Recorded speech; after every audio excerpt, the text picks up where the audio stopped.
being live streamed. All right, so via Zoom here we have Richard, Nick, Brad, and Lawrence, and Kelly. And in the meeting room here we have Joe, Alana, Dawn, and myself, as well as Alana and Travis, and Tara is also joining us from the city.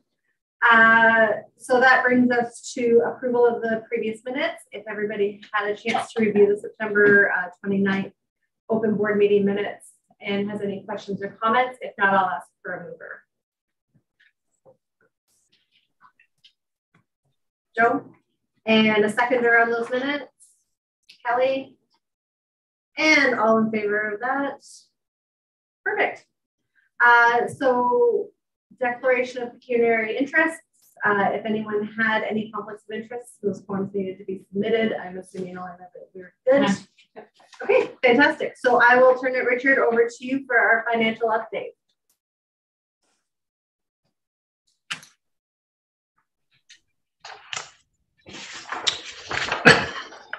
Well, there's two different documents that came out, and I'm hopeful that probably in 2023, I guess, is we'll go with the latter format so that we are actually comparing our expenditures against the budget that we've approved. So we do have a MAT transfer in from for the third quarter, so that brings us to 615. That obviously the MAT collected is going to be over what we're entitled to, or Tourism Sault Ste. Marie is entitled to. So we're going to get our full allocation, which is slightly more than the budget based on the formula from the province. But basically the budget is close. So if you look on the statement that is produced out of the city, we've got 652,000 in revenue and 504 in expenditures to the end of September. So if you compare the two documents, you will, because the way the city has allocated expenditures, you'll see we've got 213,000 in promotions. That's mostly our advertising budgets for, by my calculations, mostly for the summer and what we've incurred so far in the winter. So other than that, I mean, we've got $1.3 million almost in the bank account, and we're probably, and I'll throw it at this one at Travis, I don't think we're going to be expending all of the dollars, so we'll have a small surplus, my estimate, at the end of 2022. So I don't know whether there's any questions on any of that or not.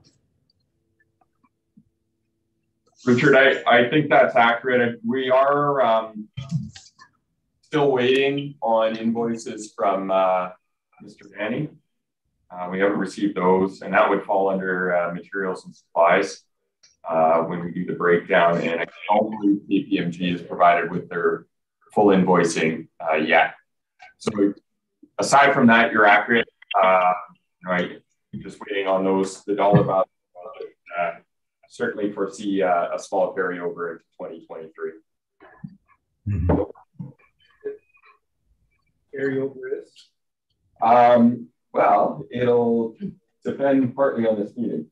So I know there's one request from that we'll deal with in closed. But yeah, I can provide a response afterwards. I mean, we're sitting, when you look at the revenue that we generated with the visitor guide, we're currently sitting at a surplus 204,000. But that doesn't essentially allocate additional funds to marketing as well as yeah. Just to say that if we project to have an extra 10,000 just to yeah. I you know, add 10,000 to the winter marketing budget because that's gotta go out. Yeah, it'll be higher than that, Don. I would just say that whatever I was just using the round number. Yeah. Right? So want to keep the parade coming with people to sit here and hear the winter. 100%. What you're going to do in winter marketing?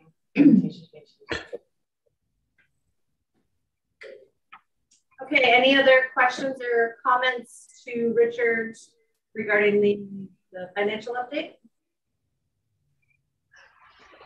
Okay, over to you, Travis, and a land update. Okay, so I'm going to give a brief update on our monthly dashboard. So I'll start with the train. I believe I spoke about this last meeting, but we keep the numbers over the same period from 2018 by roughly 10%. Watco, last week I had a meeting with Watco. They were very happy with the way that the season went. We're going to do a debrief on the train within the next 2 weeks.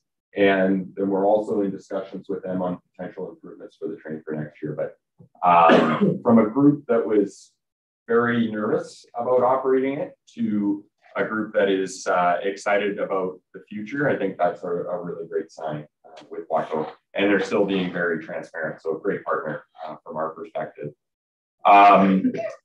Since we last met, they're able to secure the U15 AAA hockey tournament at the end of April 2023. It's looking at bringing in roughly 150 to 200 people. It's a good time of year for us, obviously it being a bit slow.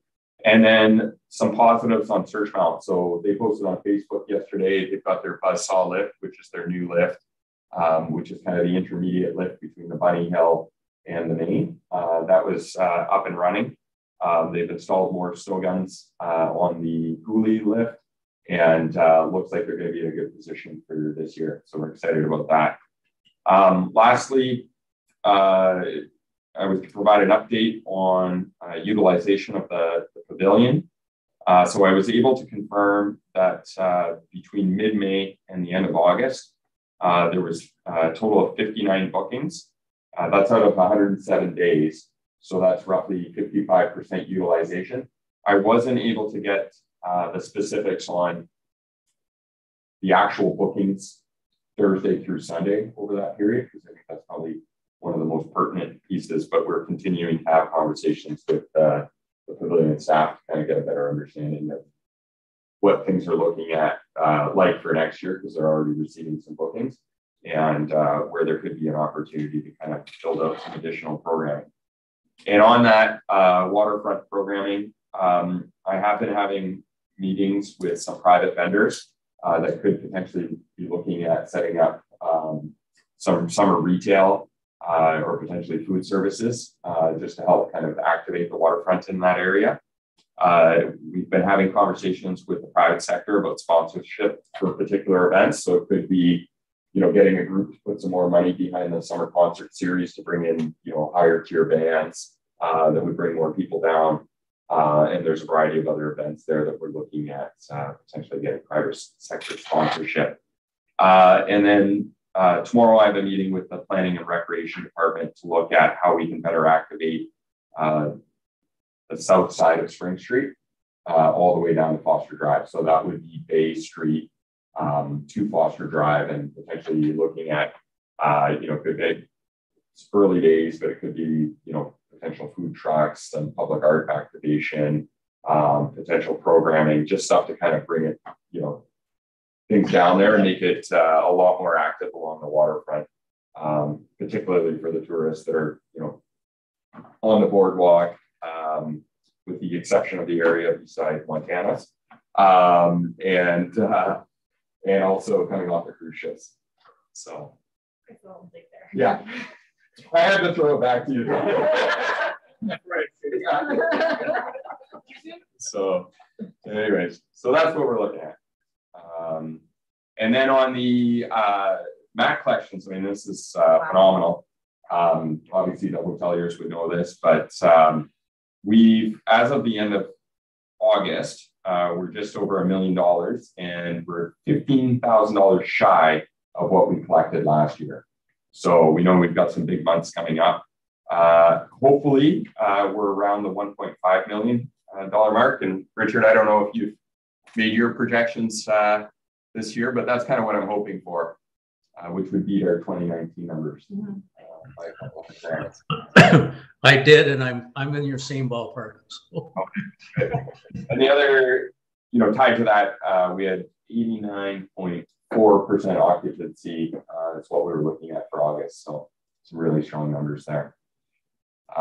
So that's it on my side, unless anybody has any questions there. Tourism made more profit margin than we did the hotel business based on the math. Yeah. I do have a question about future MAC, because I read that I guess the city enacted the bylaw about going after Airbnbs and short-term rental. Do we know what the impact potentially will be? They had it listed in the council report. It was nominal. Well, nominal in the sense that I don't quote me on this, so I hate to throw out a number, but it was 50 grand or less, I believe. So I'll have to go back through to see and verify that, but I can follow up with planning just to confirm. I'm just curious because like, I know just in scanning myself, going through like, you know, logging into those websites and stuff like that, it looks like there's built 360 units that would guess fall under the, you know, I don't know if some of them, just based on the numbers that I see of their booking, selecting different booking dates, some of them charge a pretty good buck. So I don't know, I think 50 grand might be a little underestimated. Yeah, and that report, the first draft of that report, yeah, it would have been late 20, like it was a long time coming. So yeah, I figured that. Yeah, so yeah, the rates would have bumped up. Yeah, so there's 68 properties online. Okay. If I remember correctly. Yeah. And so 68 properties, you know, they got to be equal to at least 1 or 2 hotels. Is that in the sewer? Or is it sewer and surrounding area? Some of them would be. Yeah. On the waterfront. Okay. There's some up in Searchville too. Yeah, yeah. And they're likely not all operating 365 either. Yeah. It'll be interesting. Yeah. So with the train, just to kind of switch these, will you be looking at bringing back all the reports that we ended up with before CN sold, like all the product development pieces, or you start fresh? In terms of the products that they're going to be adding, or well, yeah, we had done. There was a big the 10-year plan for the train. Is that kind of going to? Yeah, there's a lot of elements there. I mean, I think Watco's still fleshing that out, but there's a lot of the recommendations that were in that report that are resurfacing and look to be still valid and potentially, you know, we'll start taking some of them off the list. They've got other items that they're potentially looking at.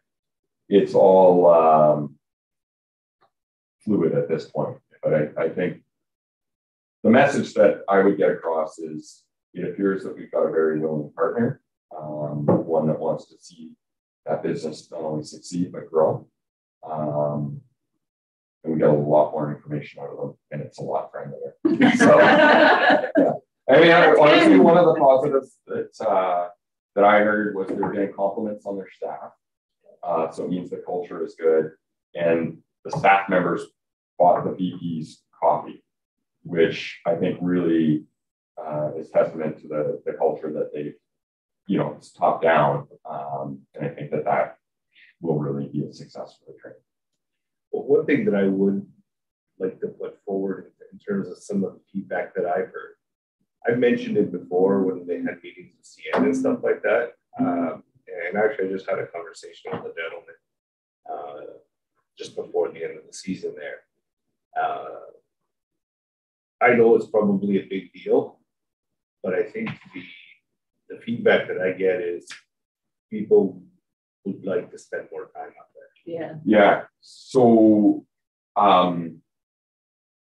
that is something that they're trying to address. The big issue is the amount of time that the engineers are allowed to be on the train.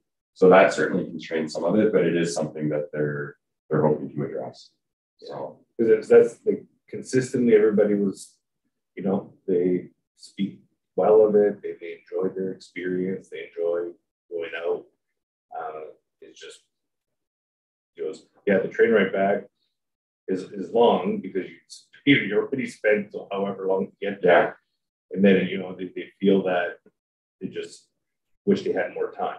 Yeah. Because I said, like, from what I understand, and it's been a while since I've gone up there, but from what I understand, you got to kind of boogie if you want to kind of hit. Yeah, that's my understanding all the points. And some of the folks that we see going, you know, God love them, but they may not necessarily have the boogie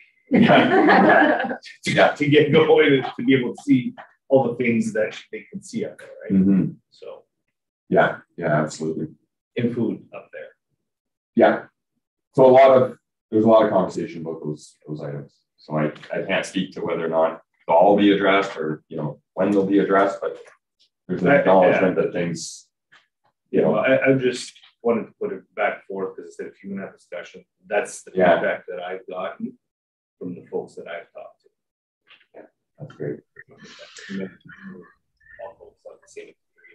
Yeah. What about the vote? Did they feel that it was a successful first season? You can speak more to that, but my understanding, I talked to Sheila on Monday just at the election, and yeah, they were very happy with it. Very, very happy. They were fully booked. Yeah. Every day. Yeah. Lots of private parties. Lots of kids. Yeah.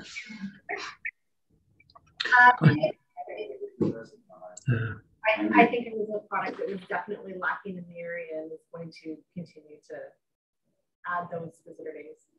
Well, it was nice to have boats come through the lock. Any other questions for Travis with regards to the tourism update?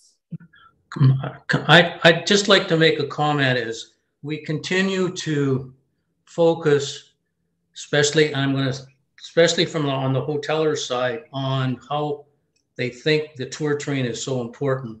And how would I say this? I'm disappointed that we can't look beyond the tour train at other attractions that seem to be out there. The tour train is very important for 3 weeks. The rest of the time, it's no more important than some of our other attractions. And we continue to focus our efforts on that. And I sometimes get very upset that we don't look beyond that. So I'm just going to make that comment, and I don't need anybody to talk back. I just have to say my piece.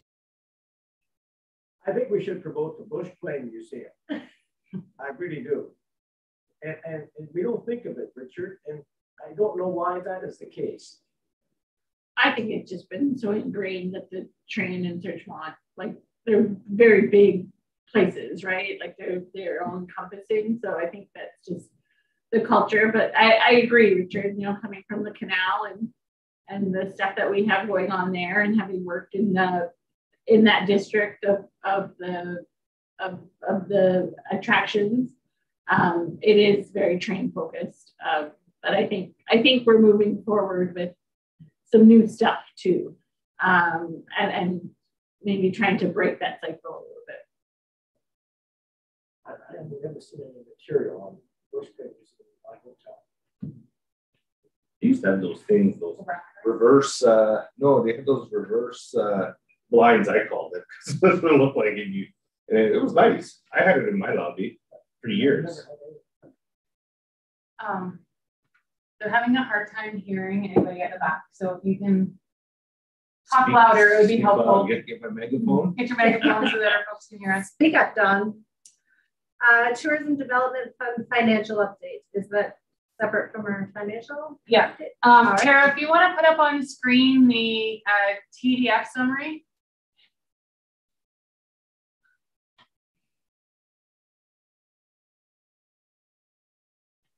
So it's hard to read, but I'll go through it. This is a summary of all of the recommendations that have been put forward through the Tourism Board to City Council for approval through the Tourism Development Fund.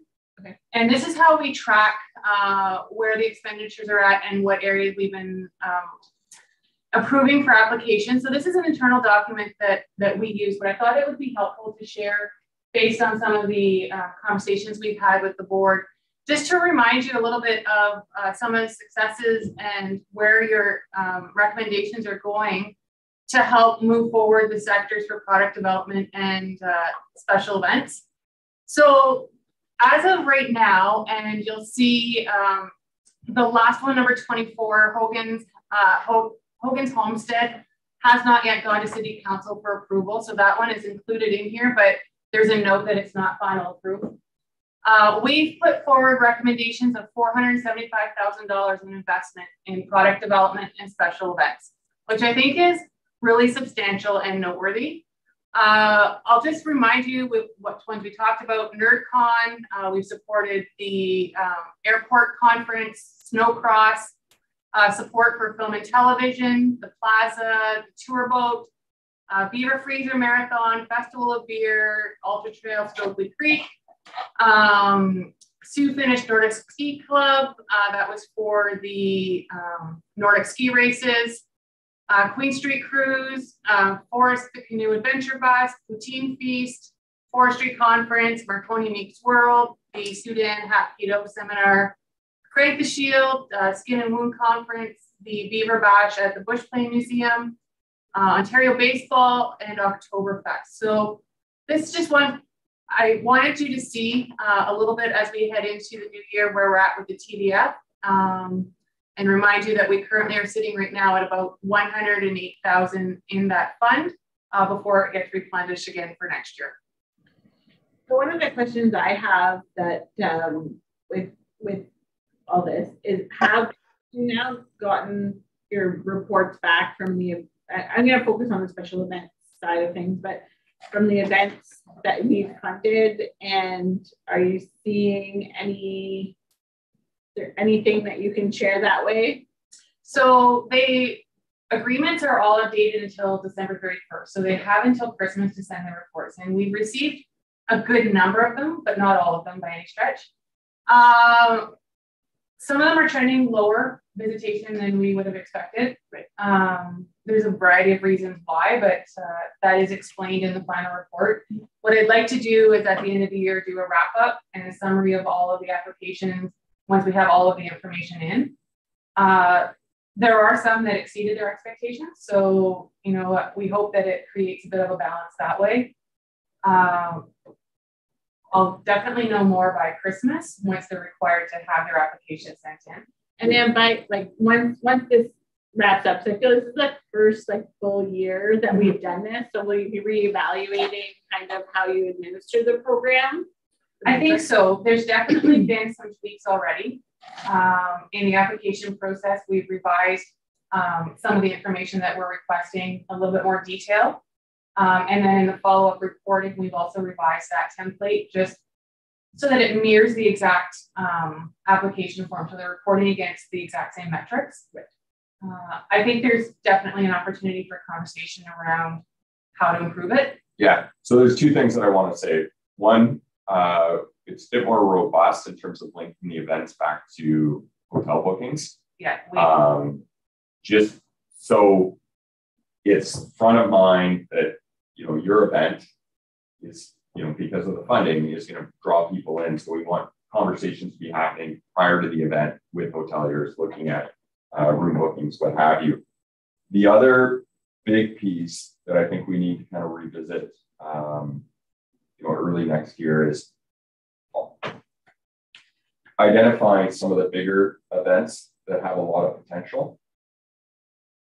Some of these events are going to need support for multiple years to get them off the ground. Before you see the return. Full return. And I think having a good understanding of what the board believes to be an event with growth potential, and then looking at what funds we need to put behind them to really get them there. And you know, a lot of the homegrown events need 3 to 5 years of support to really get them off the ground. And you know, and so we had this year an event development fund.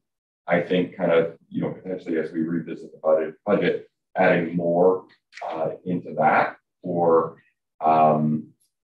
you know, we'll wait the event growth aspect in the TDF more significantly.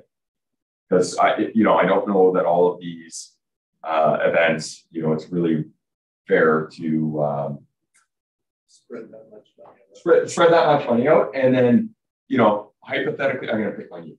So let's say Queen Street Cruise didn't meet its objectives, but the board thinks it's got a great opportunity to grow. What you don't want to have happen is the board to say, okay, well, we don't think we got our appropriate return on investment. So heading into 2023, we're going to draw back some money. We may, in fact, want to do the exact opposite. We may say, okay, let's meet with the organizers. Here's where we think the gaps are. We're going to put more money behind the Queen Street Cruise to ensure that it's successful. And that might have to happen for 3 to 5 years. The hospital will be very happy with it.